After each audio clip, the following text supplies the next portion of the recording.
we're doing this, we're conducting this town hall conversation in the way that we've been doing so many things these last couple of years. So it has some advantages in that people don't have to travel, but the disadvantage is that we're not face to face, can't see everybody. But our purpose tonight is to continue the dialogue with the neighbors and residents around the eastern area, Rolling Acres, east of the County Road, on County Road 96, east of the airport, the Yolo County Airport. And every time you get into a discussion about surface flooding issues or surface flows, it easily expands to include a conversation that's a little bit broader. So Angel has been really leading the effort to call attention to the concerns that he's heard from residents in that particular vicinity. And we realize that there are people who work and are part of the airport community, people who are part of the Indian Health Service, neighboring farmers, other residential areas not too far away, even some of the areas around the city of Davis, including the Sutter Davis Hospital and others. So there are quite a few areas that this can grow into.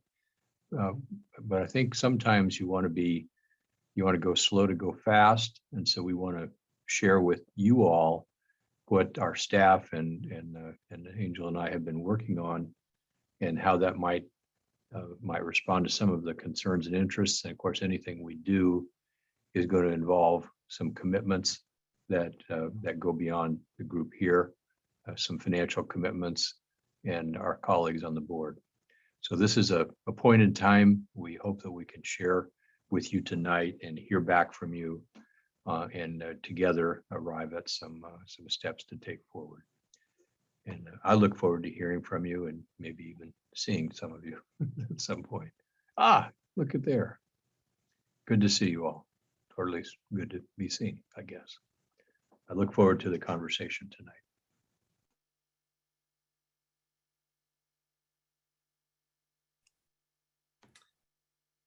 Now we'd like to invite Taro Ichiburu, our Director of Community Services, to say a few words. Taro, about the background.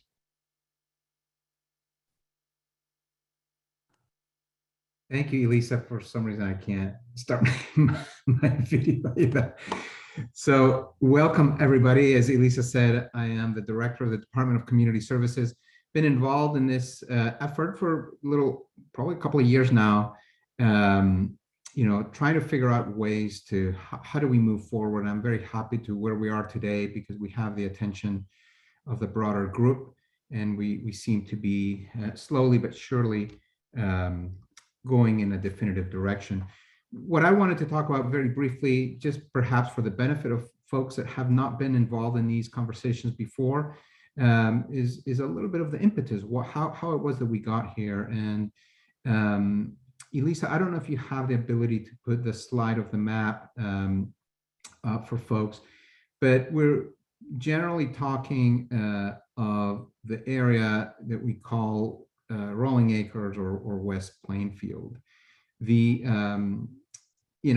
is not unsurprising to folks that live in this area that we have flooding is somewhat of a recurring issue. A lot of the land is mapped in a floodplain, but there is no doubt that over the last several years, whenever we have a weather event, they're more severe and the effects are also more intense. In 2009, we have flooding, all over the place, but particularly in the Rolling Acres area, roads were flooded. There was concern about access. There was some damage in some residences and structures. And so the folks began looking at what could the county do? How can the county assist in preventing and perhaps even solving some of these issues that, again, as weather patterns change, we see that these events become more and more intense. And starting there, we looked at, took a look at all of the studies that had been previously done. The county hired a company to go over all the studies to see if perhaps we didn't have to reinvent the wheel. Maybe there was a project out there that somebody had studied I don't know, 10, 15, 20 years ago that maybe we can resurrect that had some solutions. We found a lot of information, and the ultimate conclusion was that these studies, while they were good, they had good data, they were somewhat outdated. They were not, they were too focused in the area that the study was about, and it didn't provide a broader picture. And understanding that to solve flooding, we need to look at this from a regional perspective. We can't just look at it in a micro level and focus in on a small area, because as you can see from the map, the watershed is large, and so the effects are broad. And that's where the impetus came to really where we are today, which is to start in a way looking at this in a more detailed way. And I think that Chad's going to get into the details of that, but that's a summary of how we got to where we are today. I think I'll pass it on to Chad now. Happy to take it over. So Chad Rindy, interim county administrator, and if I miss anything or we need more technical depth, we also have Nick Burton, who's our public works director, who certainly can fill in the gaps. And so as Tara mentioned, after that recent storm event back in 2019, where we did have flooding, we did reinitiate an effort here in Yolo County called Flood Safe Yolo. There had been prior efforts to that about a decade prior to address flooding. That was in a key partnership with the Yolo County Flood Control and Water Conservation District. And it was really focused on areas where there were known flooding issues that had not been addressed or weren't currently being addressed through other flood control programs. So it excluded things under the jurisdiction of the cities or other agencies that were already working flood projects or to manage there. And it was focused on trying to resolve those issues to the extent possible. One of the efforts that came out of that was trying to figure out who was responsible jurisdictionally for these flooding issues. So we looked at in the several communities, including this area of Plainfield Rolling Acres. As part of that local mapping effort, one of the things that we found out was there wasn't a governmental agency that had responsibility for the flooding issues at the local, state, or federal level, as that responsibility has generally been held by private property owners. And that really is one of our major challenges in resolving flooding issues in a quick or expedient manner, is that we don't have the authority to jump in and do things quickly to resolve the problems. So as part of that, the Flood Safe Yolo effort recognized that private landowners maintaining their properties to allow water conveyance through that was going to be important to lower flood risk. So there's been efforts to do outreach to landowners to let them know, to encourage them to clear their channels and sloughs, to reduce the impacts, and try and convey water as efficiently as possible through our current systems for conveyance. We don't have a regulatory means at this time to compel private owners to maintain their properties. And so really that effort has been predominantly focused on outreach and encouragement at this time. As Tara mentioned, one of the other work products that came out of the Flood Safe Yolo effort was we wanted to see if we had present flood studies that had occurred in the region that might be able to be used as a foundation to model what potential intermediate or long-term solutions might be to effectively convey the water, look at drainage solutions that might be feasible in the area. So a report, as Tara mentioned, was completed back in May of this year. It took some time to produce, but it looked at all of the flood studies that were done in the region. It's called the Plainfield Study Summary Report. And it looked at, do we have any current data that could be used as that foundation for development of a project? And that's really critical, because you wouldn't want to design a project that's undersized, that can't convey the right volume of water, can't convey it to the right place without capacity to absorb that water. And doesn't take into account, as Tara mentioned, some of the peak storms or peak weather events to make sure it's sufficiently sized. So unfortunately, without that information as a foundation, it's difficult to jump forward and try and design a potential solution. And I know a lot of theories and projects and suggestions have been put out as possibilities, but those would need to be validated to make sure that we would design a project that actually would solve the problems that are observed. So we do believe that a hydraulic and hydrologic study is needed to help make sure that we are data informed as we move forward. One of the other efforts that Tara mentioned is we have formed the Rolling Acres Ad Hoc Subcommittee. It's a subcommittee of our board comprised of the 2 supervisors that you see here. And that was a request to try and move this along and keep focus on the important issues that we have here and need to get resolved. And so that ad hoc committee does have the ability to guide staff on this effort, to check in with staff and make sure that we're making steady progress, as any flood project is a long-term effort. And so that provides a format for within our county government to basically ensure accountability as we move forward, that we are making steady progress toward our long-term objective. In the meantime, we also took another action step, recognizing the need for that study. And so the county did put an initial pre-application with the California Office of Emergency Services in December. And that's part of their hazard mitigation program, to see if we could get the state to provide grant funding to allow us to conduct that study. It's a pre-application, which basically means that if there's interest at the state level, they would invite us to submit a full application, and we'd hear back a few months later on whether we're funded. So we may not hear back until late next year. And the reason we did that is the county currently doesn't have a budget at this time to conduct this type of study without grant funding. And these studies are typically multiple hundred thousands of dollars to conduct. So they are quite expensive to get that baseline data. And without a funding source, we felt that was a prudent approach. Obviously, if there was a community willingness to move more quickly and there was another funding source identified, we want to explore that. And it is important to recognize that in flood projects, generally, there are local participation requirements at some point of the process, which could potentially involve resident or landowner contributions. It's unclear at this stage whether that would be needed at the planning stage, which is where we're trying to get to, the construction stage, the maintenance stage. But typically in flood control projects nowadays, you do have to have a local contribution and a maintenance plan and some type of study source to ensure that that maintenance can occur, to ensure that the project is effective. So the county's approach, recognizing we're still at the start of this effort, was to try and get that study funded with grant funding to take that burden off and allow us to get the right information to be able to design and pursue a project as we move forward. I know it's probably a lot of information to absorb, and so I would like to turn over to Nick Burton, our Public Works Director, to see if I've missed anything or if there's any additional points that probably should be emphasized before we move to the next segment.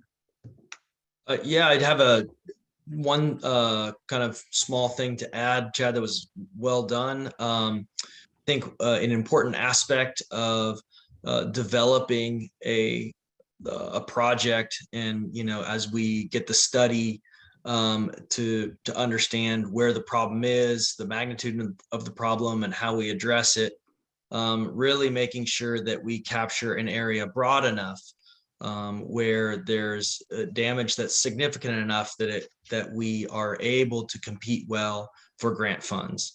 And so that's why we've expanded out the area, the watershed area, a broad swath, and reached out to a large number of community members to make sure that we understand the problem, where the problems exist.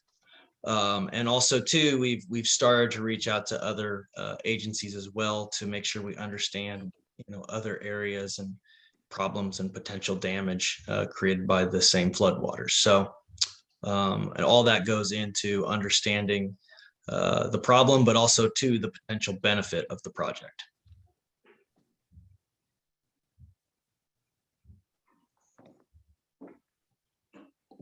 Great. Thank you so much, Nick. I appreciate your update. So we've reached the point in our agenda where we're ready to open it up for questions and answers for the meeting participants.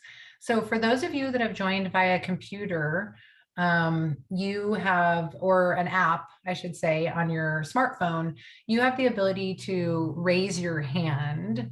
There should be a control panel on your app and a raise hand button. For those of you who phoned in just using a phone number, you can press *9 to raise your hand if you'd like to ask a question.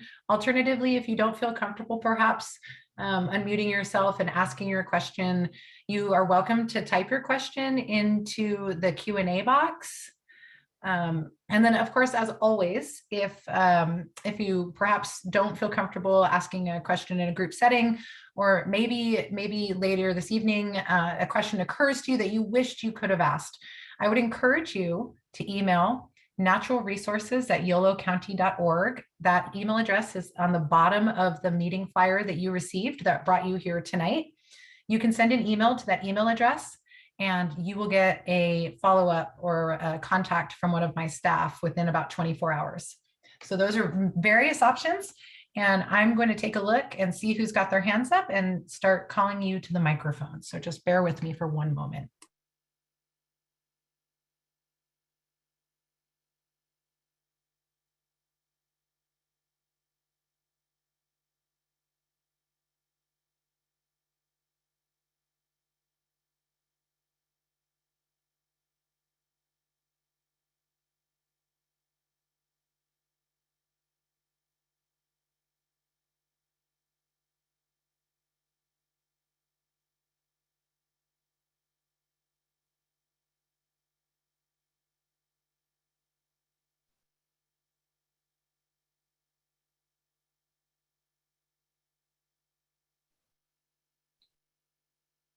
Hey, Lisa, I believe that there's somebody that's raised their hand. It's Karina Hill. Yeah, I'm trying to promote her, unmute her. I sincerely apologize. I have never had this much trouble with a Zoom meeting in my life. Okay. Miss Neil McGraw-Hill, you may unmute yourself. I apologize for the delay. Got it. Thank you. Yeah, I'm a resident out here, and I kind of have a clarification and a couple questions. So first off, that was a lot of info. I appreciate it. Just to make sure. Well, so it sounds to me, I'm looking for what like the next step is, what the next path forward looks like. And what I heard was by the end of next year, we're hoping to be in the kind of steady mode and gain some funding. A, is that, did I hear that right? And B, are you referring to the end of 2023 before we may even be able to start the study? So a study is going to be an extended process. At this point, we're in the, I guess, the funding stage to do the study. And so we would expect to put in our application in the spring to Cal OES, here back in the fall. And then we would have to contract for that study. So that would take us through most of 2022 before that study gets started. And that study would be conducted into at least into the early part of 2023 is my understanding of the timeline. Nick, is there any more clarification on that from your perspective, or is that generally accurate? I think that's generally accurate. Yeah. Okay. And sorry, was there more to that? Yeah. And then in terms of the scope of the study, again, I heard you say that we're going to try to identify the problem and just kind of the affected areas. Is a solution a part of that study, or is that kind of the step you take after the study occurs? And do we have to pay more money for someone else to come up with a solution? Nick, I'll defer to you on this one. I know you have a bit more experience. Yeah. So conceptually, we have, as Chad referred to in kind of his opening remarks, conceptually, we have some ideas. But there really is kind of a two-part, process to the study. And first is really understanding, our flow rates and quantities before we start to define more clearly, kind of concepts that would mitigate the damage. So yes, it is a part, but what we've articulated is really just the first part of that study. And the next part to that study, we'll have to see how much we get in terms of grant funding to see what we can write into the contract. But we do want somewhat of an iterative process there where we understand the problem clearly and then move forward with the solution. Okay, and what you said that we are beginning the grant process in the spring, I think, or now. At what point do we know if that grant money is happening? We won't know till next fall, is my understanding, because we'll have to put in our application. There'll be the grantor's review, and we won't hear back till next fall. Lisa, I know you're helping to coordinate. Do you have a hard date that we would hear back in the fall of 2022? Yeah, so that's a great question. So I think that this multi-step process is confusing perhaps to some, and frankly, it is to even those of us that are very familiar with grants. So the money that we're seeking is actually federal money. So we had to submit what's called a notice of intent to the state, and the state will review all of the applications, the pre-applications that they've received, and they will notify us, the county, sometime in March as to whether or not we're invited to formally apply for the federal money. So there's a first cutoff there. We will know in March whether or not we're invited to apply for the federal money. Of course, if we're not invited to apply for the federal money, we'll regroup, marshal resources, and seek additional funding sources as we always do. And then yes, sir, you're correct. If we're invited to apply for the federal pot of money, the FEMA money, then we will find out. They're only saying in the fall of 2022 is when those distinctions will be made. I do want to also point out, though, that in the interim, the county will continue all of its maintenance obligations on the waterways for which we have jurisdiction over and the roadways, and we will continue to coordinate with our partner agencies on establishing jurisdiction for all of the sloughs and waterways on the valley floor area of the county. Those efforts will continue utilizing county staff, regardless of the grant funding for the larger study. I don't see any more, and I'm sorry, Karina, I'm not sure if we answered your question or if you have a follow-up question, and frankly, I don't see any additional hands raised. Yeah, thank you. I don't want to talk the whole time here, but if nobody else is asking, are we what's the plan for how we will be kind of kept abreast of this? Is there any way to have like a ongoing communication, a source, a site, a place where we can kind of see the progress of how things are going?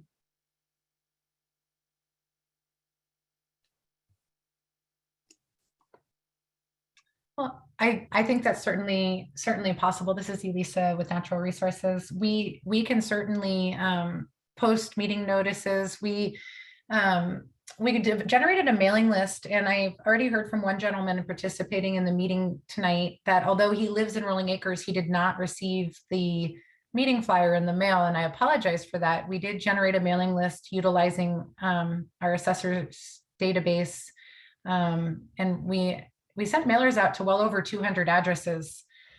So I have no idea what happened there. I've invited that gentleman to send me his address, and I will manually add it to the list.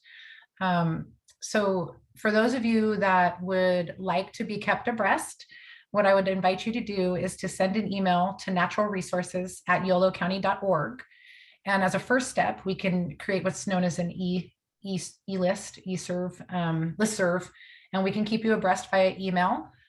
We also have the ability to post materials on the county's website. And if you sign up for the listserv, you will receive an email when we post something and a link to what is posted. So that's an additional method that we can communicate with you. Great, thank you. I have a question for Corinna, and I noticed, this is Dawn, I noticed there are 3 more people who've asked to comment, but does the does the Rolling Acres neighborhood have a listserv or some way that you all participate in to keep each other posted on items? We have a group email and that's how we all communicate. Okay, so one thing, I think what the county needs to do is make sure that we're communicating as broadly as we can, so we don't want to miss somebody. In addition, though, if you all share information in some you have a grain, a way that you communicate all the time, please amplify the message you get from the county through that method. And if we set up a little, yeah, because I think somebody just posted that it's not 100% accurate.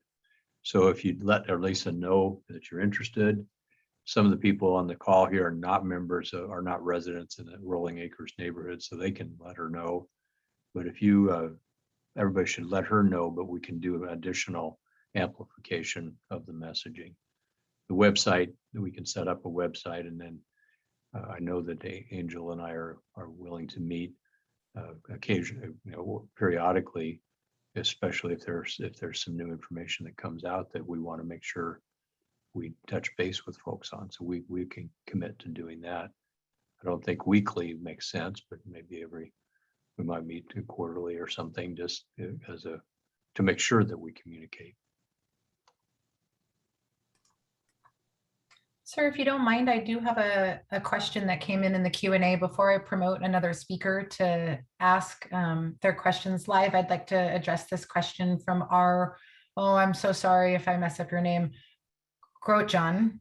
Our Grotjohn wrote, sorry if I missed it, but is Chickahominy dry slough from I-505 to Highway 113 included in the scope? Historically, there's been flooding at the Yolo County Airport and most recently at D2U/Road 31.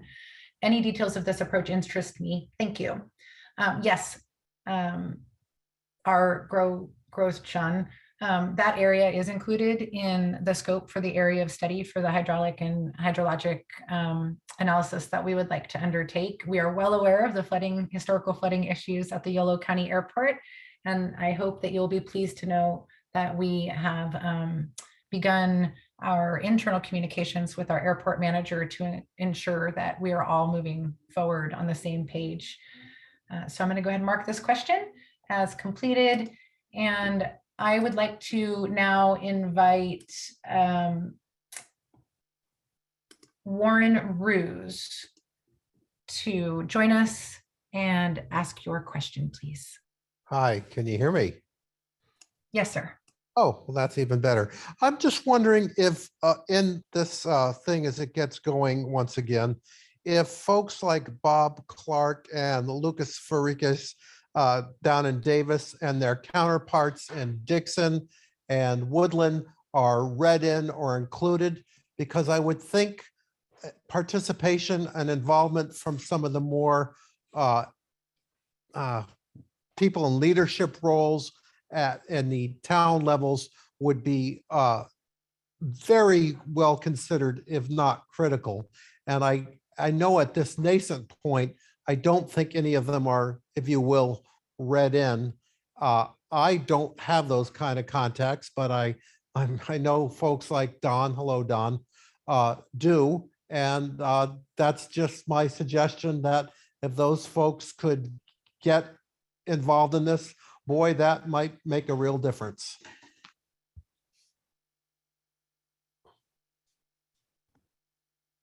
Sure, I can respond to that. It is a great suggestion, and we have I have actually personally talked with Bob Clark, the Director of Public Works for the City of Davis, explained our efforts and shared with him our messaging document. And at this stage of the game, he is generally supportive of it, and wants to continue to discuss this project as we move forward. So they're peripherally kind of aware of things, and they'll be engaged. And I would assume that if this continues to gain support and funding, that they would be eventually involved. I'd say there's always a balance of wanting people to participate in the way that is most meaningful to them and can be helpful. And a good part of this is how big do we make it to have the conversation be productive. I will tell you that yes, Angel and I do have ongoing interactions with the city leaders and our staff on the call here, as Nick has mentioned already, do have ongoing contacts with the public works teams in those cities. And there are other stakeholders with Sutter Hospital, the airport operations, the Indian Health Service facility, Sacred Oaks, a number of others that we're listing. And I think we kind of get our arms around it and see what the best approach is for each of these additional stakeholders. I think that's kind of where we're at.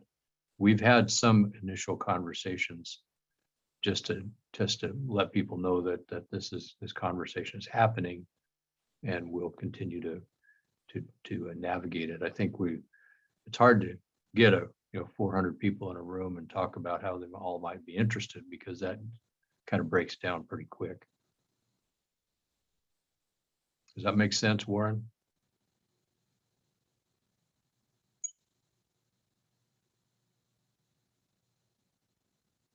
Yeah. I asked him to unmute himself. Oh, here he Oh, comes. here I am. No, that's great to hear. I just, being on the outer limits of Davis, in fact, unincorporated, that's wonderful. You guys are talking to, I suppose, for lack of a better term, some of the more power players in the city governance. So that's great news to hear, and thank you for telling me that. It'd be great if we had 400 people interested in this, but perhaps that'll be another day. Thank you. Thank you, sir. Next, we have Miss Lydia Freebie, who would like to speak with us. If you'll just give me just one moment, I'll invite her to the microphone.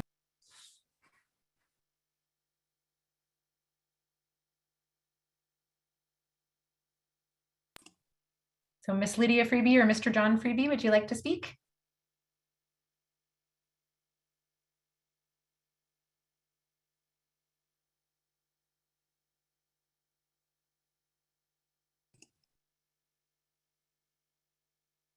Mr. or Mrs. Freebie, you need to unmute yourself. You can press *6 on your phone or click on the microphone button on your app.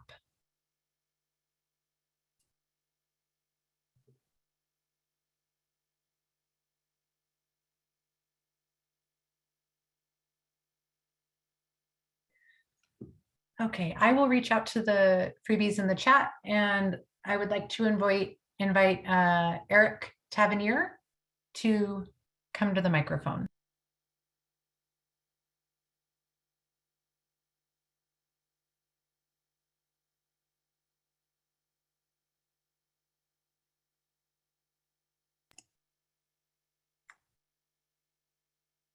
I have invited him to the microphone.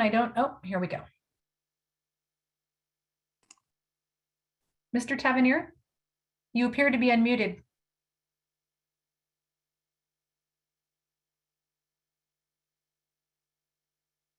Sir?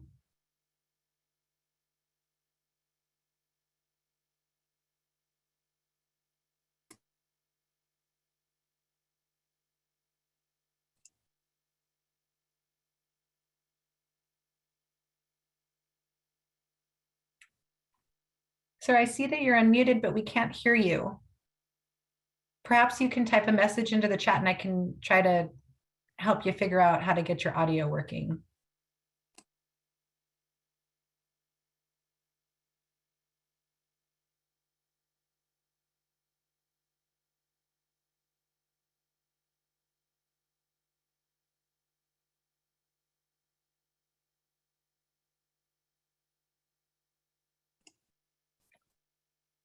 Okay, Mr. or Mrs. Freebie is back. I'm going to try this again. Can you hear me now? Yes. Okay, Thank good, you. good, good. We've been meeting with the county for a couple of years now. We have a committee that's been meeting with Taro and other staff members.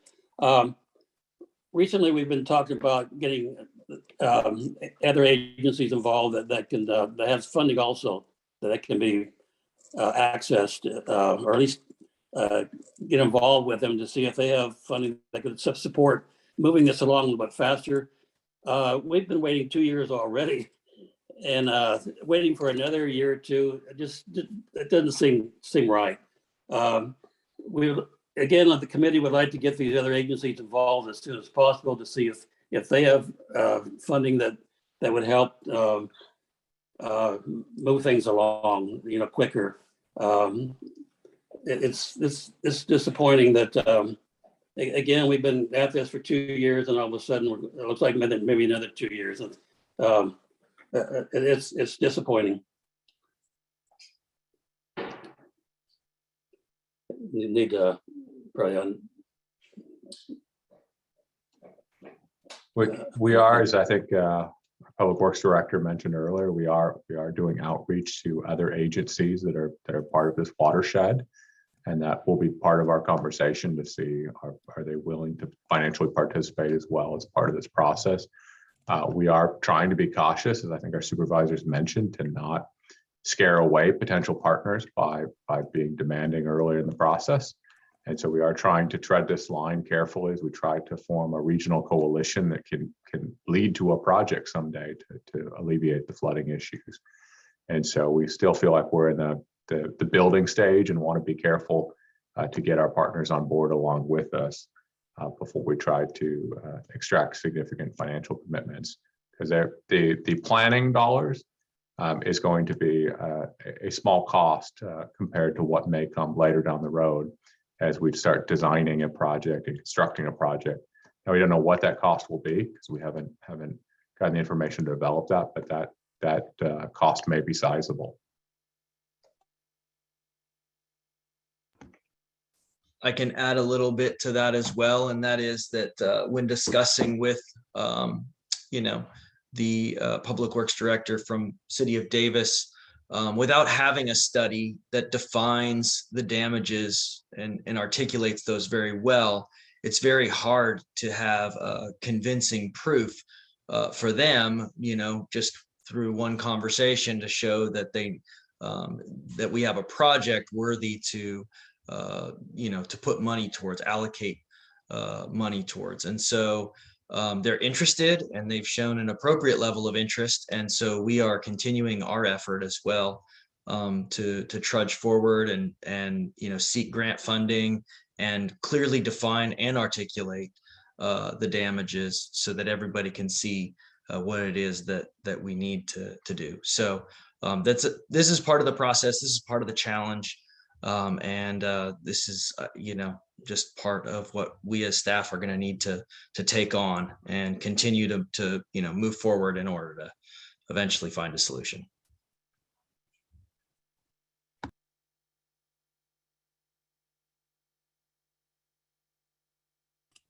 Okay, we have, this is Elisa Sabatini with Natural Resources. We have a question/comment that's come into the chat. I will read it. Why is the county not performing its duty of care under the county road program to preserve fire, life, and safety access via Road 96? The county knows the dam constructed on the east side of the road turns Road 96 into a canal. Not sure there's a question there, but Nick, I'm not sure if you'd like to talk about some of the various investigations and research that we've done. Sure. I think there's a reference there to a particular parcel just on the west side of County Road 96, just north of County Road 31. And I'm familiar with that area.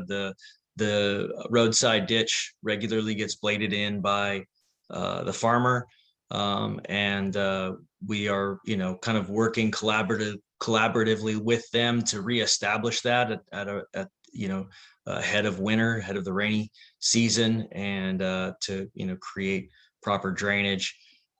So there are issues that, we are aware of and that we're trying to address, to keep, kind of localized drainage operating well. But what we've seen and what this project is really trying to do is look at the regional issue. There's localized issues that we will continue to chase, but really the issue has to be addressed regionally in order to make a significant difference. And so, we will continue to work to tune up our roadside ditches and make sure we reestablish those when they're taken out.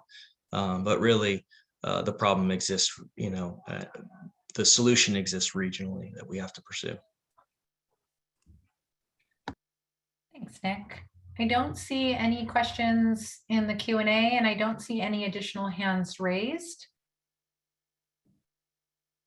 I think maybe we'll do a last call for questions, comments, or opportunities to engage in dialogue.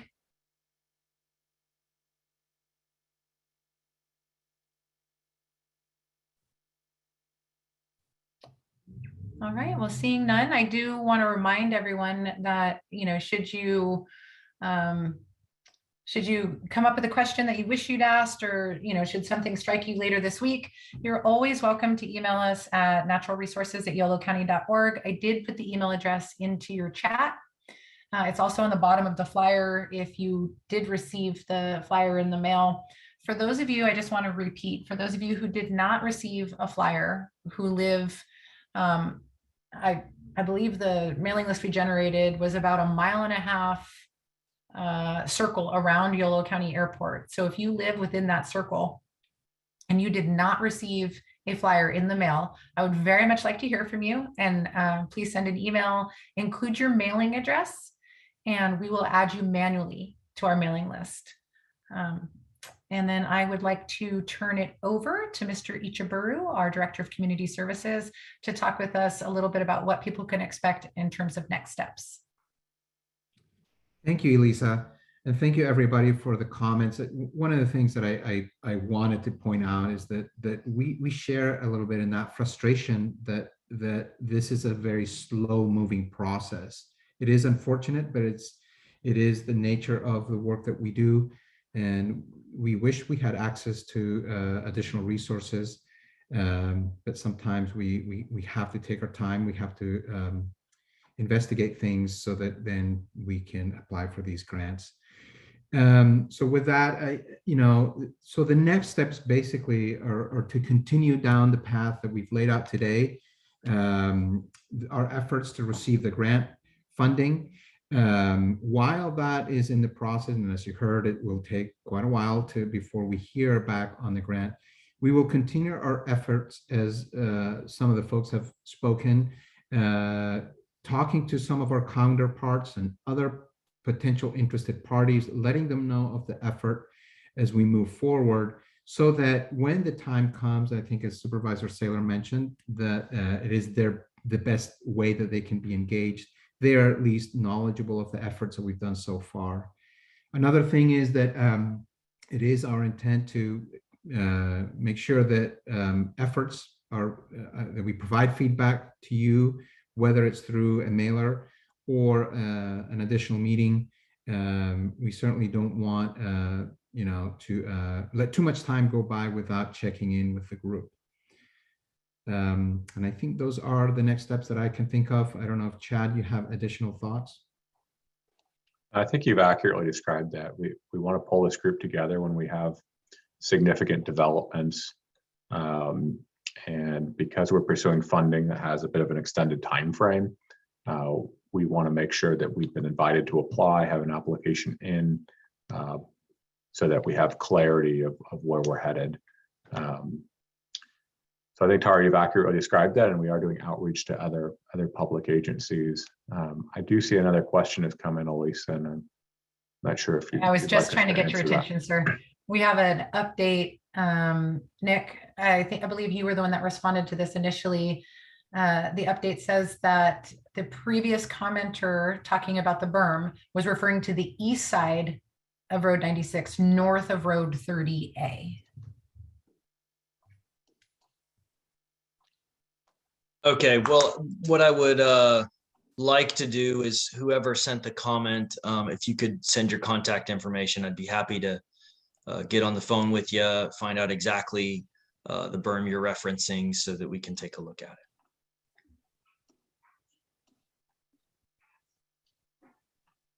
Great. And once again, to get the email address that will be most prudent for you to use for this effort will be naturalresources@yolocounty.org. That email is checked twice per day, and you will receive a response in 24 hours unless you email on a Friday, and then likely you will receive a response on Monday. And we will route your questions if necessary to the appropriate party. Lisa, Yes, sir. so I know that Angel has met with the residents in Rolling Acres on several occasions, and I haven't met with them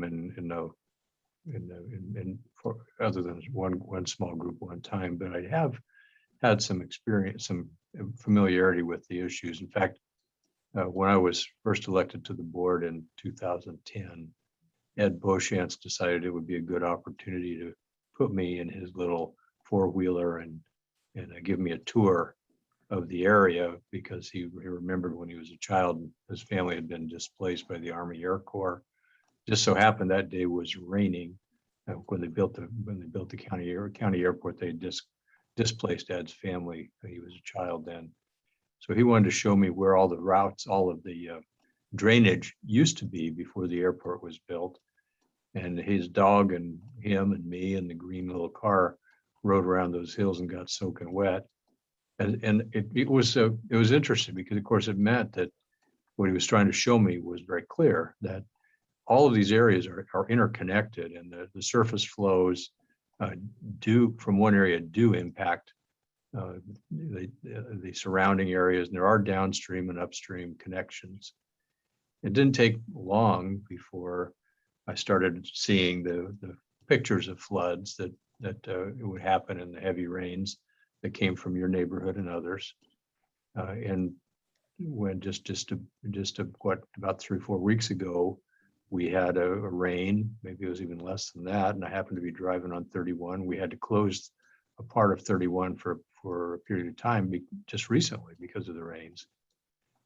During those rains, I actually drove up and down the streets off 96, your roads, to see how it was going. You seem to fare pretty well this time through in your localized areas. Nobody's denying that there's an issue there. The issues that we have are how to figure out which pieces we can deal with locally, which pieces require regional action, who has some, and I think the issue of involving, say, the city of Davis. Well, the city of Davis, while it may seem close, it's actually several miles away, and they're able to deal with their drainage issues in a variety of ways that don't involve Rolling Acres. So for us to enlist them in helping solve this problem, it's got to be a pretty clear conceptualization of what the solution might be. We're not quite there yet. I think I'm really looking forward to a time when we have a little bit more ease of communication, so we can hear a little bit more about what some of the ideas you might have. I know that Angel's heard some of those already, and I think putting together some form of engineering analysis that tells us how we can approach, that shows us some options on how we can approach the localized flooding issues and see what the connections are to a little bit broader region is going to be important. I think that our partners at the airport, at the Indian Health Service, at Sutter Davis, they've all done something to elevate their structures out of the floodplain. So those fixes are not perfect, but they are working to some degree. And so just looking at how they might have impacted your neighborhoods is another aspect of this issue. But bottom line, we've got to do something that is grounded and is defensible and convincing, and has some approaches, options that we can seek money for to put in. None of the jurisdictions or entities that I've mentioned so far have resources to solve this problem. they may be interested in being partners in seeking resources. But first thing is, we have to get moving forward on some sort of a engineering approach and design. That's what the county's saying we're going to do. And you know, I think that's where we're at. And I look forward to further conversations with you. And Angel, I think if you want to say something, I'll shut up. No, I think you covered everything. I think that, you know, going kind of back, the purpose of this meeting is to kind of get some background, recap. There's new individuals on the call that haven't been privy to some of the meetings that have been going on. The information has been collected by our county staff. And just keep everybody up to speed on what the game plan is as of right now. Our staff is having direct conversations with some of these stakeholders in that whole entire region, as we discussed. And so all of this is simultaneously happening. And then we're putting forth a plan where we're going to be able to update members of the community and stakeholders and bring everybody together at a certain point in time. And so, you know, this is a process, and I know there's a lot of red tape in government, but that's something that we clearly outlined before we created the subcommittee, knowing that it takes time to write grants, it takes time to get a response back, to get buy-in from other stakeholders. And so we're taking our first initial steps the first month of 2022, and we are going to be active and continue to be active throughout the year. So the only way that we're going to be able to make this happen is if we continue with our collaboration with all of you, by listening to your input, listening to some of the solutions. And as a county supervisor, I'll be honest with you guys, we cannot promise, and we cannot deliver in every solution that you might put on the table, but at least we'll tell you or give you a reason why we can't.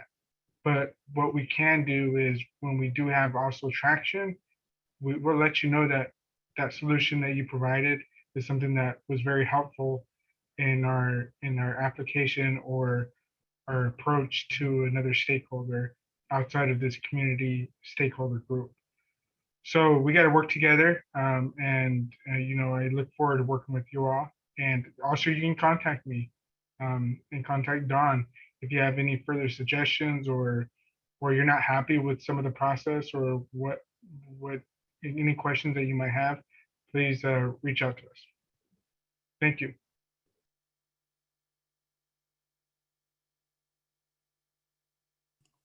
All right, I'm seeing in the chat that Nick would like to take a moment before we formally close to discuss the berm on Road 96. So Nick, why don't you do that, and we can wrap it up, and I'll remind everyone of the best ways to communicate with us going forward. Great. Yeah. So I did see in the chat after my comment, you know, that it was north of and on the east side of 96. And I do remember the walk that we had. I remember the berm. So yeah, I'm now aware of the location you're speaking of. So we did look at that. And we have looked at that in the past. This berm has been there for at least, I think, well over 10 years. And so my understanding of it, the county does not have a drainage ordinance, a grading and drainage ordinance. And so sometimes these things may have occurred in the past, and there's no local ordinance that would give the county the authority to step in certain situations. Now, there is state drainage law, which would protect people from somebody berming and damming and creating damage through drainage to another resident. And that's done just through civil case. There's a civil process for that. And so we did have county council look into it because it was alongside a county right of way. And it was determined that we didn't have the authority to require the berm to be removed. So if we do continue to invite, if residents have information on that, and want to assemble that and basically create a civil action against the property owner, we can discuss that. It's going to be time consuming, but that is the current process. The problem is it's been there for some time, and it will be difficult to recreate the history.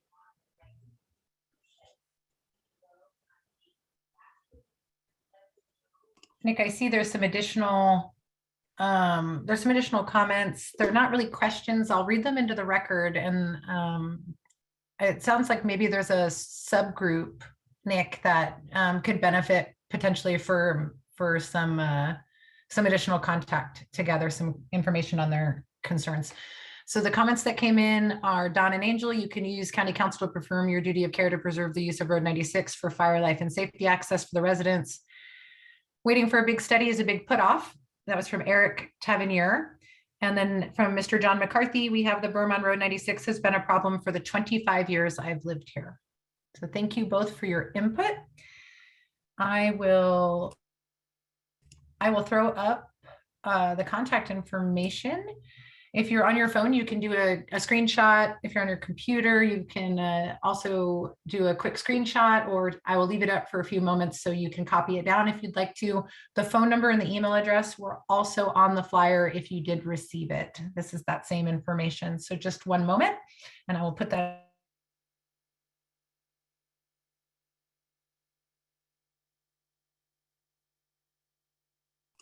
Okay, hopefully you can all see that. The email address is naturalresources@yolocounty.org, and the phone number is 530-666-8150. Elisa? Yes, sir. I just want to add a little bit more to the berm issue and perhaps in response to some of these last comments. As Nick mentioned, our county council has been involved over the years regarding allegations and claims that the berm is causing flooding. And some of these actually happened even before I came to the county. But we spoke recently within the last couple of years, and John Freeby might remember that we talked about this because during the 2019 event or thereafter, the issue of the berm and it being a cause of the flooding was raised. We looked at that from a number of different angles, technical. We looked at water quality issues. We actually spent a lot of resources investigating what the potential was for this berm to be the cause of the problem.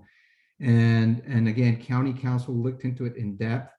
And the conclusion was that there simply wasn't enough evidence in the record that we could gather for there to be a county action against this particular property owner. And just to reiterate that point is that if individual property owners feel that they have been individually damaged by the presence of the berm, they're certainly within their right to bring a legal action against that property owner.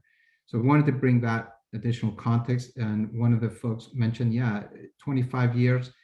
Absolutely. I think that at some point during that investigation, we tried to look at some historical aerial photographs. I thought that we were able to pick up that berm probably about 30 years ago. So anyway, so I just wanted to add that to the record. Thank you. Thanks, Taro. I know that there's been a lot of concern expressed about grading activities that have taken place on some of the surrounding agricultural parcels. And I hope folks find it reassuring that you and your staff have run this down from the county standpoint with county council. So thank you all again so much for taking an hour out of your busy lives to join us this evening. You heard both of our supervisors describe how much more they would have preferred to have held this meeting in person. And we hope that we'll be able to get back to that in the future. We love getting together at the hall out at West Plainfield Fire. So for one last time, if you'd like to be added to the email list, please email us at naturalresources@yolocounty.org. If you'd like to be added to the mailing list, please include your mailing address. If you have a different mailing address than your physical address, it would be very helpful for us to know that as well. And again, we thank you very much for being here with us tonight, and we look forward to working with you to resolve these issues. And with that, I'm going to go ahead and end the webinar. Thank you all again so much.